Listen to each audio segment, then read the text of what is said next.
जालना कृषी उत्पन्न बाजार समितीच्या भ्रष्टाचाराच्या चौकशीचे आदेश. संबंधित कर्मचाऱ्यांना कारणे दाखवा नोटीस. विनापावती प्रवेश शुल्क वसुलीच्या तक्रारीनंतर सचिव भरत तनपुरे यांची कारवाईची भूमिका स्पष्ट. जालना येथील कृषी उत्पन्न बाजार समितीत वाहनांकडून प्रवेश शुल्क वसूल करताना विनापावती रक्कम घेतल्याच्या गंभीर तक्रारी अलीकडेच समोर आल्या होत्या. सोशल मीडियावर या भ्रष्टाचाराचे व्हिडिओ व्हायरल झाले होते.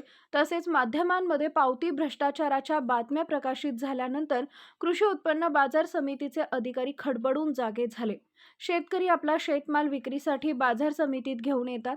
वाहनानुसार प्रवेश शुल्क आकारले जात असताना काही कर्मचाऱ्यांकडून पावती न देता रक्कम घेतली जात असल्याचा आरोप करण्यात आला होता. या प्रकारामुळे शासनाच्या महसुलाला फटका बसत असल्याची चर्चा असून भ्रष्टाचार उघड झाल्याने शेतकरी वर्गामधून संताप व्यक्त केला जातोय. या पार्श्वभूमीवर आता कृषी उत्पन्न बाजार समिती प्रशासनाने हालचाल सुरू केली आहे.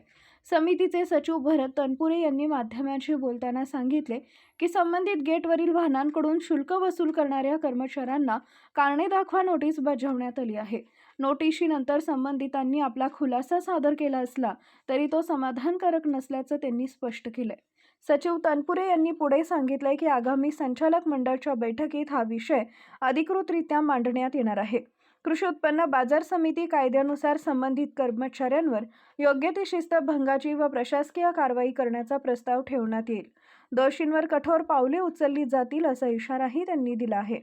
दरम्यान या प्रकरणामुळे बाजार समितीच्या कारभारातील पारदर्शकतेचा प्रश्न पुन्हा एकदा ऐरणीवर आलाय. प्रशासन नेमकी कोणती ठोस कारवाई करते याकडे शेतकरी आणि नागरिकांचं लक्ष लागलंय.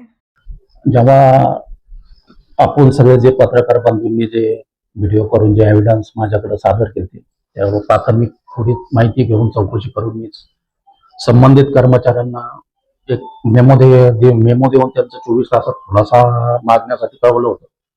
त्यानंतर त्यांचे खुलासे त्यांनी सादर केले. एक दिवस 19 तारखेला छत्रपती शिवाजी महाराजांची जयंती कार्यालयीन सुट्टी असल्यामुळे तो दिवस गेला आणि त्यांचे खुलासे समाधानकारक नसल्यामुळे आम्ही त्यांना एखादा कारणे दाखवा नोटीस बजावत आहोत आणि कारणे दाखवा नोटीस दिल्यानंतर प्रशासकीय सभेमध्ये मांडून पुढील कारवाई करण्यात येईल आणि याचे एक बाजार समितीचे कायदेशीर सल्लागार यांना याच्यासाठी चौकशीसाठी नेमून त्यांची चौकशी सखोल करण्यात येईल आणि त्यांच्या चौकशी अहवालानंतर यांच्या बाबतीत अजून काय कायदेशीर कारवाई करण्यात येईल ती कारवाई प्रस्तावित करण्यात येईल.